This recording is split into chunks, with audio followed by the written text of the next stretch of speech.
Hurmatli obunachilar, shaharning markazidan xohlovchilar, subsidiya so'raganlar, birlamchi so'raganlar, ajoyib xonadon topib qo'ydik. Ana shu domimizdan 3 xonali kvartirani obzor qilamiz. Yangi liftlar qo'yilgan. Yangi podyezdlar akkuratligina qilib qo'yilgan. Eshiklar ham sifatli. Bismillah.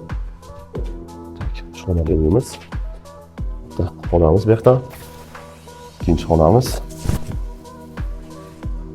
Mana bu zalaga. Akkuratlik qilib qo'yilgan.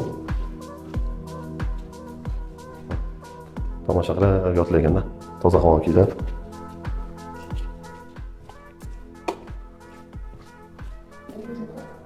Bu tarafga garderobniy, sanuzel и o'zini vannasi bor. Bu oshxonamiz. Oshxonamizga hamma montaj ishlari olib qo'yilgan. И balkonimiz. Balkonimiz ham kattagina. Mana manzara. Bayroq tomosha qilib o'tirilganda. Bu esa xonadonimiz 3 xonadan iborat, 91 kvadrat. Subsidiya asosida olsangiz ham bo'ladi, bank orqali olsangiz ham bo'ladi. Kvadrati 6 million 600 dan. Sunnatga o'tayotgan joyi bor. Real o'tgan real qilib beradi, pastdagi nomerlarga bemalol telefon qilaveradi.